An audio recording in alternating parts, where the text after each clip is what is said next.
Assalamualaikum warahmatullahi wabarakatuh. Waalaikumsalam warahmatullahi wabarakatuh.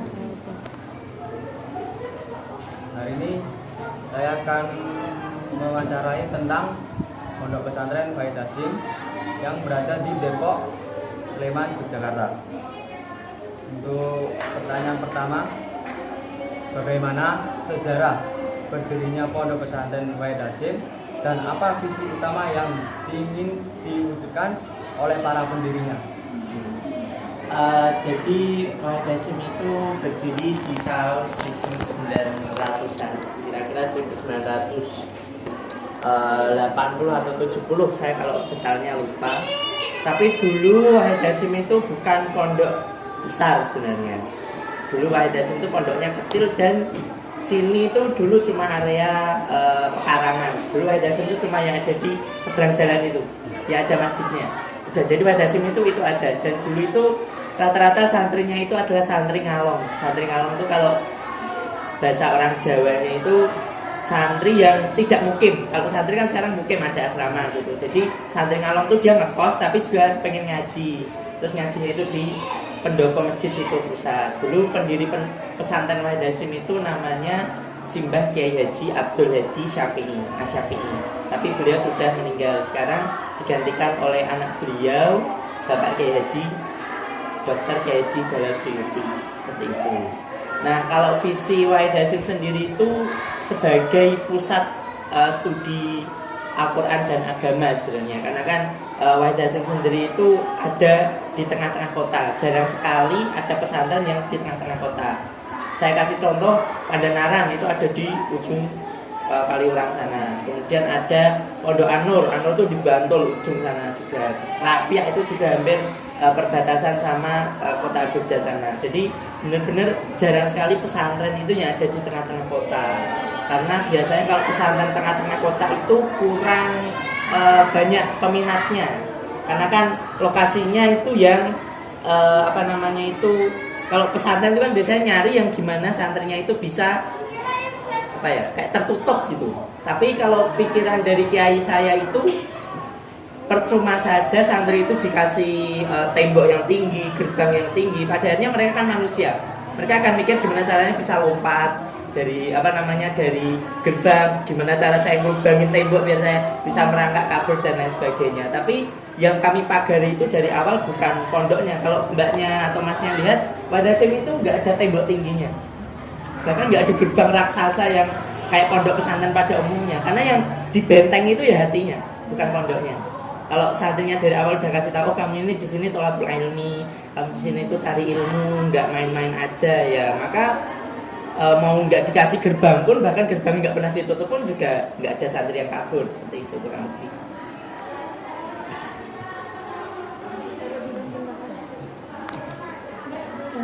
Gak apa-apa. Untuk pertanyaan selanjutnya, apa yang membedakan Pondok Pesantren Wahid Hasyim ini dengan pesantren tradisional maupun sekolah Islam terpadu lainnya? Oke. Wahid Hasyim itu sendiri itu sebenarnya kami itu pakainya NU, Pondok NU sini itu. Cuma nggak kelihatan NU aja. Biasanya kalau Pondok NU mentereng tulisannya Nahdlatul Ulama kayak gitu. Tapi di sini enggak. Kami itu bukan tipikal pondok yang mengkultuskan sesuatu. Tapi dari segi amaliyahnya, ubudiahnya kami jelas pakai NU. Tiap hari kita juga baca Yasin, tiap subuh baca Yasin, ada sholawatan juga, ada tahlilan juga, ada ziarah kubur juga. Walaupun kami tidak menyatakan bahwa diri kami itu NU, tapi jelas sekali amaliyahnya NU seperti itu. Itu yang pertama. Kemudian yang kedua, bedanya sama pondok tradisional adalah mungkin mbaknya notice ketika anak-anak jalan. Biasanya pesantren itu identik dengan anak-anak bawa kitab. Ya. Tapi kalau masuk WH itu anak-anak identiknya bawa laptop. Ya. Itu yang beda sama pondok-pondok lain. Jadi kalau pondok lain itu ya tetap ngaji literatur, kitab kuning, Nahwu Shorof dan lain sebagainya itu bagus. Cuma kadang itu kita harus melihat point of view-nya ke depan seperti itu. Jadi gimana caranya kita menyiapkan anak untuk siap menghadapi kemajuan zaman. Kalau mungkin di beberapa univ saya yakin ada beberapa dosen yang tidak memperbolehkan pakai AI. Tapi kalau di sini wajib, tidak boleh anak nggak pakai AI, semua harus pakai AI. harus pakai laptop. Laptop itu diwajibkan kalau di Wahdasim. Semua anak harus punya laptop sendiri-sendiri bawa dari rumah. Karena memang kami sudah terintegrita, jadi semuanya pembelajaran sudah ada e-learningnya, kemudian sebelum ada istilah Merdeka Belajar, di mana kurikulumnya itu base-nya student center, itu Wahdasim sudah pakai itu bahkan sebelum istilah student center itu ada. Sebelum ada teorinya ada, itu Wahdasim sudah pakai sistem Merdeka Belajar di mana fokus pendidikan itu tidak di guru tapi di siswa. Jadi siswa itu hampir kebanyakan ujiannya itu kalau di SMA, karena saya itu wakil kepala sekolah kurikulum SMA, itu saya itu mengharapkan ujian pilihan ganda. Ujian itu cuma boleh 2, 1 esai atau kalau enggak 3. Kalau enggak esai, kalau enggak presentasi, kalau enggak itu PJBL, Project Based Learning. Jadi enggak boleh ujian itu pilihan ganda karena itu menumpulkan daya olah anak-anak, daya pikir anak-anak seperti itu. Jadi kalau dari segi tradisional ya kita tidak tradisional banget. Kalau saya sih biasanya kalau bikin suatu asesmen atau bikin suatu kurikulum itu saya itu punya slogan mengakar kuat dalam tradisi, terdepan dalam inovasi. Jadi tradisinya tetap kami jaga, tetap kami rawat. Contoh kalau ketemu guru nyapa, salim, takdim dan lain sebagainya. Ada yang kotor kita bersihkan, itu kan nilai-nilai tradisional pesantren. Tapi dalam inovasi kita juga terdepan. Contohnya anak-anak itu sudah belajar AI, sudah belajar robotik, sudah belajar coding dan lain sebagainya. Apalagi saya di SMA itu, dulu di SMP saya itu sudah 4 tahun ngajar di WH dari semester 1 kuliah. Dari semester 1 kuliah itu saya sudah ngajar di SMA Sains ini. Dan SMP, kalau dulu SMP itu memang beda pola pikirnya sama pesantren lain. Jadi karena sains Al-Quran ya, itu jadinya anak-anak itu sudah terbiasa bikin makalah, bikin jurnal, itu sudah terbiasa. Bahkan lombanya kita ikutkan lomba internasional. Tahun lalu saya itu habis pulang dari Korea, ngikutin lomba anak SMP bikin games. Jadi gamesnya itu belajar animalia gitu, belajar kingdom animalia. Mungkin pernah belajar di SMA kan. Tapi kalau belajar kingdom animalia kan membosankan gitu. Jadi kami buat produk, yang produknya itu kartu kayak monopoli itu. Dan nanti kalau kartunya dilihatkan lewat HP itu, nanti muncul 3D gitu. Itu karya anak SMP, kelas 2 SMP. Itu GOG di Korea. Seperti itu, kurang lebih seperti itu. Untuk pertanyaan selanjutnya, dalam pandangan Bapak Ustadz Aufa, apa makna modern dalam sistem pendidikan pesantren di Wahid Hasyim? Modern itu seperti saya sampaikan sebelumnya, modern itu berpikir ke depan. Kita memproyeksikan apa yang diperlukan oleh zaman. Jadi seperti kata Ali bin Abi Thalib, didiklah anakmu sesuai zaman. Jadi memang betul itu relate sekali dengan zaman sekarang. Kalau anak zaman sekarang itu dihadapkan dengan medsos, dihadapkan dengan big data, dihadapkan dengan coding, robotik, ya udah berarti gimana caranya kita itu memberikan apa yang dibutuhkan zaman itu. Contoh, kalau di Wahdasim sendiri ngaji kitab itu ya tetap kita jalankan, tapi bukan standar utama. Kalau mbak-mbak atau mas-mas itu pernah ke pondok-pondok Jawa Timur, itu santri akan kelihatan hebat kalau hafal alfiyah. Ya kan, alfiyah itu nadam bait nadam nahwu itu ada 1000, alfon yang 1000. Itu kelihatan dia keren. Tapi zaman sekarang coba kalau masnya mau daftar kerja PNS atau daftar di Google atau daftar di Microsoft atau daftar di OpenAI, suruh sorogan alfiyah enggak kan? Ditanya bisa Excel enggak? Bisa Word enggak? Bisa coding enggak? Bisa elektro enggak? Bisa ngomong presentasi yang bagus enggak? Dan lain sebagainya. Bisa public speaking enggak? Kayak gitu kan. Jadi kita itu mencetak generasi yang memang generasinya itu dibutuhkan oleh zaman. Oke, kalau zaman dulu memang pesantren itu identik dengan hal-hal yang tradisional, itu tetap kita rawat, cuman tetap kita juga mengedepankan apa yang dibutuhkan oleh zaman. Kalau enggak, pesantren-pesantren yang seperti itu biasanya akan mudah tertelan oleh zaman karena memang bukan itu hal yang utama untuk kita rawat. Untuk pertanyaan selanjutnya, nilai-nilai Islam seperti apa yang menjadi dasar pembentukan karakter dan arah pendidikan di pesantren Wahid Hasyim ini? Kalau saya itu lebih prefer itu dengan sistem akhlakul karimah, karena saya percaya dengan akhlakul karimah kita bisa dihargai dimanapun, kapanpun. Jadi seperti itu. Jadi kalau pilar Wahid Hasyim yang pertama itu adalah akhlakul karimah. Jadi percuma orang itu pinter tapi akhlaknya jelek. Nah, saya kasih contoh yang biasanya lagi viral-viral itu kan kayak DPR korupsi, kemudian menteri korupsi. Saya yakin mereka kuliahnya itu S1, S2, S3 sampai luar negeri, S tuntung dan lain sebagainya. Pinter sekali mereka itu. Saya yakin itu luar biasa intelijensi, kemampuan menalarnya. Tapi memang mereka tidak punya basic akhlaknya di situ. Kalau mereka tahu basic akhlaknya, oh ini salah toh, oh ini benar toh, maka mereka nggak akan melakukan seperti itu. Jadi yang utama di pesantren dalam kaitannya dengan ajaran Islam ya yang paling utama, dan yang paling utama itu adalah pembentukan karakter berakhlak mulia itu tadi. Insya Allah kalau anak itu berkarakter mulia, ilmu itu akan nyangkut, akan masuk sendiri. Kan ilmu kan nur, kan? Al ilmu nurun. Jadi ilmu itu kan cahaya. Cahaya itu nggak bakal nemu kegelapan. Kalau diri kita aja masih gelap, cahaya nggak mau masuk tuh. Makanya kita bersihkan dulu hati kita. Kalau belajar kita ta'lim itu kan pernah dijelaskan salah satu kenapa kok seorang siswa itu sulit menerima pelajaran adalah ketika hatinya masih kotor.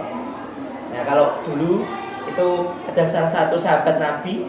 Jadi sahabat Nabi itu pernah kumpul gitu sama Nabi. Terus Nabi itu tiba-tiba nunjuk satu orang ini udah punya kunci surga gitu. Terus para sahabat itu kepo, sebenarnya amalan apa yang dilakukan orang ini kok Nabi itu udah menjamin kunci surganya itu. Kemudian sama sahabat lain itu diikutin 24 jam, diliatin sholatnya juga biasa aja ya, 5 waktu rawatib aja kalau ingat. Puasa juga Senin Kamis doang, nggak yang punya spesial puasa apa. Kemudian sodako juga nggak sodako karena bukan orang kaya. Sampai orang sahabat-sahabat yang lain itu geram, jengkel. Kemudian tanya, sebenarnya amalanmu itu apa? Kok sampai Rasul menjamin surgamu? Terus dia bilang, saya sebenarnya nggak punya amalan apa-apa, cuma kayaknya saya itu punya satu yang tidak dipunya orang lain, yaitu sebelum saya tidur, saya itu memaafkan dosa-dosa orang yang pernah melukai hati saya. Itu kan orang yang berakhlak seperti itu, kurang lebih seperti itu. Untuk pertanyaan selanjutnya, bagaimana sistem kurikulum di pondok pesantren modern Wahid Hasyim ini? Kalau kurikulum kita itu pakai kurikulum Merdeka Belajar, tapi Merdeka Belajarnya ya tidak plek-ketiplek sesuai dengan dinas, karena ini sekolah swasta. Jadi sekolah swasta itu boleh mengubah, saya lupa detailnya berapa persen, kayaknya mengubah boleh 40-50% dari yang diberikan oleh dinas. Seperti itu. Contoh di pelajaran, contoh kalau dari kurikulum Merdeka itu kan tidak ada jam tahfidz. Kalau di SMA ada. Jadi jam siang itu, jam KBN siang itu kita ganti dengan hafalan Quran, setoran Quran seperti itu. Atau kalau di pelajaran lain, di sekolah lain itu nggak ada pelajaran. Kalau saya itu tiap hari Sabtu, tiap hari besok Sabtu itu ada namanya PJPL, Project Based Learning. Jadi anak-anak itu saya kasih project yang harus mereka selesaikan dalam 1 bulan. Saya kasih contoh, mereka bikin jembatannya itu biasanya kalau mbaknya pernah belajar fisika, itu kalau ditarik oleh beban tertentu nanti nggak ambruk. Nah, itu mereka saya kasih waktu seminggu sekali, tiap hari Sabtu nanti ada gurunya. Berarti total kalau sebulan 4 hari, 4 pertemuan. Nanti di minggu pertama bulan selanjutnya saya adakan expo science. Dan mereka adu di expo science antar kelas, jembatan mana paling kuat. Yang jembatan paling kuat kita kasih reward. Seperti itu. Jadi kita sering ada expo science seperti itu. Jadi memang sistem pendidikannya kita sudah sangat modern. Bahkan saya ini kebetulan saya yang bertanggung jawab di kurikulum internasional, kita lagi mengarah ke kurikulum Cambridge. Jadi kita lagi arahnya ke sana. Jadi saya itu ingin memadukan antara kalau di barat itu kan kayak keislaman itu kan selalu dikecam orang Islam itu orang yang apa namanya, terbelakang. Tapi saya tidak mau. Saya ingin menggabungkan antara kurikulum Cambridge dengan kurikulum pesantren yang itu memang jarang dilaksanakan di sekolah atau pesantren lain seperti itu. Pertanyaan berikutnya, apa pendekatan pendidikan yang digunakan untuk menanamkan nilai toleransi, demokrasi, dan kebangsaan untuk para santri tersebut? Sebenarnya tanpa kita ajari pun itu sudah terjadi secara alami nanti, karena kan kalau di YTSM itu, kalau di sini itu total santrinya itu sekitar semuanya ya, itu sekitar 3.500 mungkin, sekitar 3.500.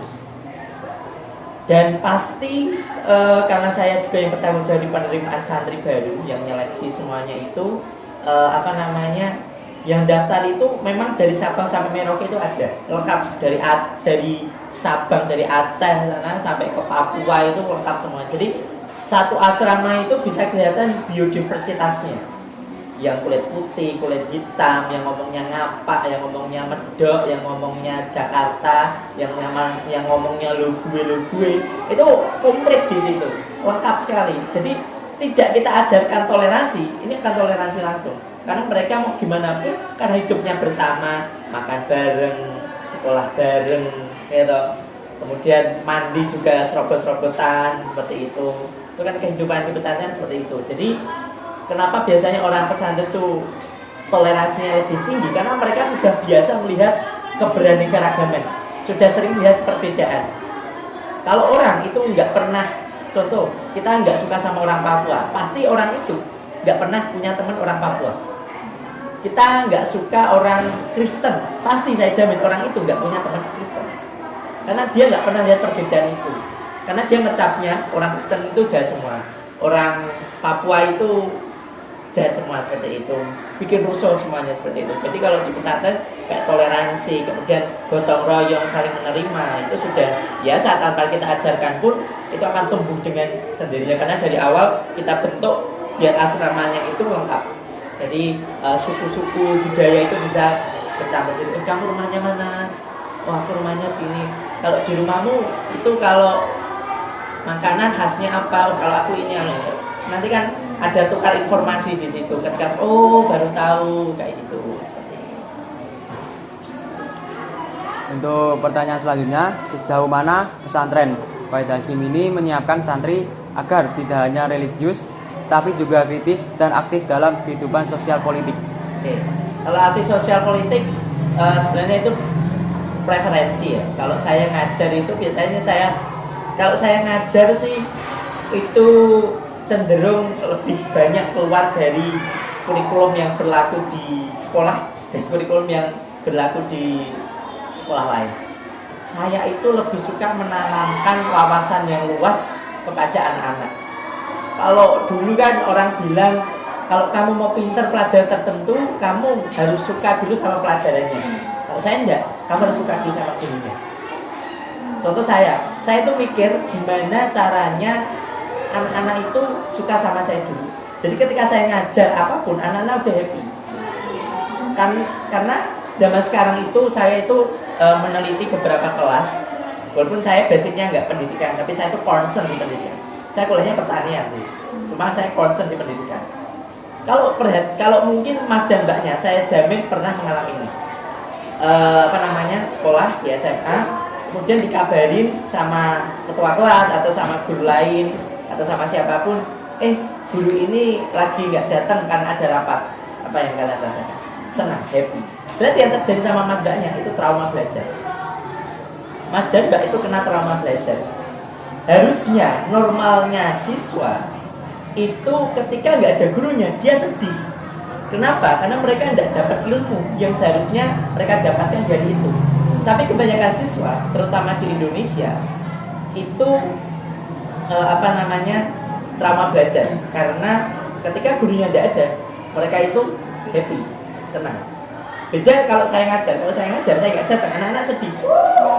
Karena saya itu mengajarkannya se-happy mungkin, se-menyenangkan mungkin, pokoknya fun learning lah seperti itu. Kemudian kalau kalian sadari juga, guru-guru dan orang tua, mungkin ini out of the context tapi saya ingin cerita aja. Guru-guru dan orang tua di Indonesia itu hobi sekali membunuh mimpi anaknya. Saya kasih contoh gini, pernah nggak kayak temen atau mungkin Mbak sama Mas sendiri itu di buku pelajaran belakangnya itu suka nulis apa, diary, coret-coret, gambar atau apa, tapi sama guru gimana? Ini tuh pelajaran khusus matematika, nggak boleh gambar di buku. Itu bunuh mimpi. Bisa aja kalau dia selalu melanjutkan gambar, dia bisa aja jadi pelukis terkenal. Saya kasih contoh lain, ini kalau guru, kalau orang tua, ada anak yang suka main bola terus, sama orang tua gimana? Kamu tuh harus belajar matematika, harus belajar fisika, main bola terus mau jadi apa? Sering kan kejadian kayak gitu. Atau apapun tuh pengen jadi gamers lah atau apa. Makanya nggak ada Ronaldo dan Messi yang lain di Indonesia. Bayangkan Ronaldo dan Messi lain di Indonesia, mereka cuma jadi orang biasa karena nggak didukung sama orang tua seperti itu. Jadi saya itu selalu konsep di pendidikan gimana anak ini bisa jadi apa yang mereka inginkan. Untuk pertanyaan selanjutnya, menurut Bapak Ustadz Aufa, apakah pesantren modern memiliki tanggung jawab untuk ikut berperan dalam proses demokratisasi politik di Indonesia? Jelas sekali. Jadi kalau di Indonesia kan ada Hari Santri Nasional (HSN), itu kan yang itu kan diperingati karena dulu Kiai Haji Hasyim Asy'ari, pendirinya Nahdlatul Ulama, itu menyerukan namanya resolusi jihad. Jadi dulu itu kalau Mas sama Mbak pernah nonton film Sang Kiai, itu kan tokoh utamanya Hasyim Asy'ari itu. Jadi dulu itu santri ya udah kita itu cuma berjihad dalam berjihad dalam ilmu pengetahuan seperti itu. Tapi Mbah Hasyim Asy'ari itu punya pikiran lain bahwasanya yang namanya berjihad ya tidak cuma tolabul ilmi, tapi juga kita harus dari garda terdepan. Kalaupun butuh darah untuk dikorbankan, ya udah kita korbankan juga di situ. Makanya ada Hari Santri Nasional untuk memperingati bahwa santri itu punya kontribusi terhadap negara. Walaupun kalau lihat berita sekarang ada pondok pesantren yang kiainya cabula, kemudian ada bullying lah, ya itu kan cuma oknum dari beberapa saja. Tapi saya yakin Islam itu kan rahmatan lil alamin. Jadi rahmat bagi seluruh alam. Jadi saya itu punya keyakinan bahwa apapun dengan ajaran Islam semuanya itu jadi jelek. Yang jahat itu bukan Islamnya, yang jahat itu Muslim. Muslim itu orang yang beragama Islam. Islam itu tidak pernah salah. Islam itu adalah agama paling benar. Sudah dijelaskan surat Al-Maidah bahwa telah kusempurnakan ajaran Islam, telah kusempurnakan Muhammad dan lain sebagainya. Jadi memang kalau Islam itu selalu benar dan Muslim itu yang kemungkinan salah. Jadi kalau di pesantren sendiri saya dan kawan-kawan saya itu selalu menanamkan gimana siswa itu punya nilai-nilai demokratis yang dia itu sangat tinggi sekali, supaya takutnya nanti biasanya Muslim kemudian membela jadi teroris atau seperti apa. Insya Allah sini tidak, karena kita ajarkan juga bahwa Indonesia itu negara demokrasi, bukan negara khilafah, bukan negara monarki, bukan negara kerajaan, bukan negara yang butuh perdana menteri. Ya kita negaranya demokrasi. Jadi kita punya pemimpin negara berbentuk presidensial. Untuk pertanyaan selanjutnya, bagaimana pesantren Wahid Hasyim ini merespon isu-isu sosial kontemporer seperti radikalisme, intoleransi, dan politik identitas? Oke. Jadi kalau menanggapi kayak gitu, karena anak-anak itu tiap hari bawa laptop, otomatis mereka itu informasi yang ada di luar itu pasti akan masuk. Jadi yang namanya globalisasi itu, kalau zaman dulu kita butuh informasi, kita harus cari tahu. Contoh kalau bapak atau ibunya mas mbak itu pernah kuliah, mau bikin skripsi, itu harus ke perpus dulu, harus lihat jurnal-jurnal ilmiah, harus lihat skripsi-skripsi sebelumnya, karena yang namanya informasi kita harus jemput. Tapi sekarang zaman globalisasi, informasi yang datang ke kita bisa nge-search. Bahkan kalau main TikTok, kita nggak nyari, kita disuguhi. Namanya algoritma, namanya big data. Jadi kita nggak minta, tapi kita dikasih. Itu namanya informasi big data seperti itu. Mungkin big data kalau mbak masnya bingung itu, salah satu dari concern big data itu adalah kalau mas mbaknya itu nyari di Shopee atau di Tokopedia, nyari baju, nyari jilbab, nyari sepatu atau apa, nanti ketika buka Instagram atau buka TikTok, itu sepatunya tadi akan muncul di sana. Padahal kita nggak pengen. kita udahlah uangnya tak tabung dulu lah nanti belinya, tapi tiba-tiba muncul bahkan ada yang review sepatunya itu kayak gini bikin kita pengen lah, itu namanya big data seperti itu. Jadi informasi karena masuk ke siswa, jadi kita bentengin siswa itu untuk tahu mana yang betul mana yang salah. Saya yakin setiap orang santri atau orang siapapun di dunia ini itu over informasi yang ada di kepala. Makanya sekarang ada istilah Bento itu istilah untuk orang-orang yang terlalu banyak informasi dan mereka nggak bisa nyari. Nah, tugas guru dan ustadz di sini adalah memberikan saringan, memberikan filter. Oh, ini benar. Oh, ini salah. Oh, ini kurang tepat. Yang benar itu seperti ini. Jadi kalau di pesantren Wahid Hasyim sendiri, informasi itu kita tidak batasi, mau kita batasi apapun. Saya kasih contoh, wifi di sini itu sudah saya pasang firewall, saya pasang proxy supaya anak-anak nggak bisa akses Instagram, nggak bisa akses TikTok, nggak bisa akses media sosial apapun. Tapi kan mereka bisa buka YouTube kan? Kalau YouTube tetap bisa karena kan belajar juga bisa lewat YouTube. Tapi kan mereka bisa pasang VPN, bisa pasang BlueStack. Jadi sistem Windows-nya jadi Android, bisa main PUBG dari situ, main app dari situ dan lain sebagainya. Ya mau kita tahan bagaimanapun tetap informasi akan masuk. Jadi yang kita kasihkan adalah filter supaya mereka itu tahu mana informasi benar, mana informasi salah, sehingga tidak ada miskomunikasi di situ. Sehingga apa yang masuk di kepala mereka ini adalah informasi yang benar. Pun itu informasi yang salah, mereka tahu oh ini salah. Oke, untuk pertanyaan selanjutnya dan yang terakhir, bagaimana pesantren Wahid Hasyim mempersiapkan generasi santri agar mampu bersaing di dunia modern tanpa kehilangan akar spiritualisnya? Ya, itu tadi. Saya itu punya penanaman dalam diri saya untuk saat saya penyusunan rapat pleno di di persiapan kurikulum, yaitu tadi mengakar kuat dalam tradisi dan terdepan dalam inovasi. Jadi anak-anak tetap belajar kitab, belajar di sini belajar belajar fikih, belajar nahwu shorof dan kitab-kitab kitab-kitab zaman dulu ya, kitab-kitab kuning itu. Tapi mereka juga kita ajarkan gimana caranya mereka itu bisa bersaing secara nasional maupun internasional ya, dengan kita bekali dengan bahasa Inggris, kita bekali dengan mereka bisa editing pakai Canva, editing pakai Adobe Premiere, Adobe Effect, Corel Draw dan lain sebagainya. Kemudian kita bekali mereka gimana sih cara bikin penelitian yang baik, gimana sih cara bikin abstrak yang baik, gimana sih cara bikin proposal yang baik.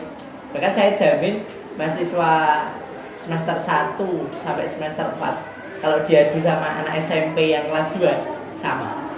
Saya berani jamin, garansi saya. Anak-anak kelas 2 SMP sama mahasiswa semester 1 sampai 4 untuk bikin proposal jurnal penelitian, saya kira itu hampir sama. Karena spesialnya di Wahid Hasyim itu guru-gurunya di sini tuh masih muda semua. Tidak ada yang nikah di sini. Tidak ada yang nikah. Jadi gurunya juga mahasiswa semua di sini. Karena di Wahid Hasyim itu kita juga buka buka pendaftaran mahasiswa. Jadi kan kalau di Wahid Hasyim kan pondoknya itu kan strategis banget ya. UI juga. PN cuma situ, BM sana, UN sana, Amikom sana, dekat, semuanya dekat. Jadi memang strategi, jadi banyak mahasiswa yang memang daftar ke sini selain untuk kuliah, untuk mondok juga. Soalnya kalau kuliah doang mungkin takut pergaulan bebas atau apa, ya dia masuk ke pesantren seperti itu. Tapi kalau saya sih, kebetulan saya alumni sini. Jadi ketika saya alumni sini, saya itu dipesenin sama Bapak Kiai Jalal itu, oh ya nanti kamu kuliah sambil bantu-bantu di sini ya. Nah makanya itulah kenapa saya dari semester 1 kuliah itu sudah sudah ngajar di sini. Jadi pembina asrama, jadi guru, jadi pengangkut tahfidz dan lain sebagainya. Seperti itu. Jadi kalau di Wahid Hasyim sendiri itu, daripada saya menyebut Wahid Hasyim ini sekolah, saya lebih suka nyebut Wahid Hasyim ini adalah laboratorium kehidupan. Karena anak-anak itu bisa belajar lebih daripada mereka cuma buka buku. Mereka contoh saya mahasiswa di sini itu yang masuk ada yang jaga toko. Mereka bisa belajar gimana sih cara pesen barang dari grosir, gimana saya nata barang, gimana saya jadi kasir, ada yang jaga. apa namanya, ada jaga rental. Gimana sih cara saya benerin mobil kalau mobilnya rusak, kalau ada customer ngeluh itu seperti apa, ada yang masak, gimana caranya saya menyediakan nasi yang saya masak sehari 3 kali untuk ngasih makan 3.500 mulut. Jadi kan ini saya yang masak itu 5, yang masak itu cuma 5 atau 7, ngalahin MBG. MBG cuma masak 1000 porsi aja 20 sampai 30 orang. Ini 3.500 porsi yang nanganin 7 orang. MBG aja itu sehari sekali, ini sehari 3 kali. Ya karena mereka akan belajar, oh saya harus masaknya seperti ini, saya harus jam segini harus nanak nasi, dan itu semua dilakukan oleh mahasiswa. Seperti itu. Kalau saya kuliah di UPN, jurusan agroteknologi. Saya alumni Wahid Hasyim juga. Saya udah lama di Jogja, bahkan kayaknya saya asal Salatiga. Bahkan saya kayaknya lebih tahu Jogja daripada Salatiga, karena saya dari SMP saya udah di Jogja. Saya dulu SMP-nya mondoknya di Padanaran, Kaliurang, dekat UII. Nah, SMA-nya sini dan kuliahnya di UPN. Seperti itu. Jadi mungkin kalau Mbak Masnya bingung kira-kira produk Wahid Hasyim itu kayak mana, ya kurang lebih kayak saya. Kurang lebih kayak saya. Produk Wahid Hasyim itu ya kayak saya gini, rata-rata seperti itu. Jadi semua guru di sini ya hampir 60% itu alumni, 40% sisanya ya mahasiswa biasa yang memang kita kita kasih dia itu kasih dia itu kayak hak lebih untuk ngurus apa dan nanti sesuai dia itu maunya apa sama sesuai kapabilitasnya sendiri. Oke, baik, terima kasih Bapak Ustadz Aufa atas informasi terkait pertanyaan pada sesi wawancara pada pagi hari ini. Saya tutup. Wassalamualaikum warahmatullahi wabarakatuh. Waalaikumsalam. Apa? Boleh. Ya. Ini semester berapa? Semester 1 ya? Iya. Ini semester 1 juga. Oh, kemarin nggak ikut survei tapi yang perempuan ya? Ya.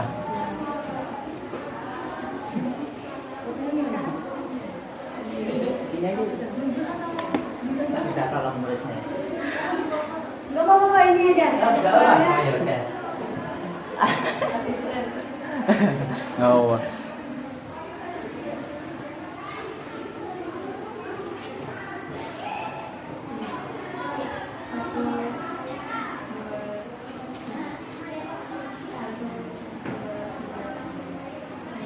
Sudah. Terima kasih, Pak.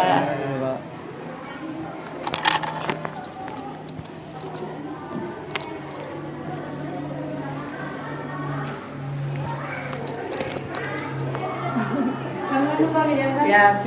Hati-hati di jalan ya. Hati-hati. Duluan, Mbak. Iya, Assalamualaikum. silakan.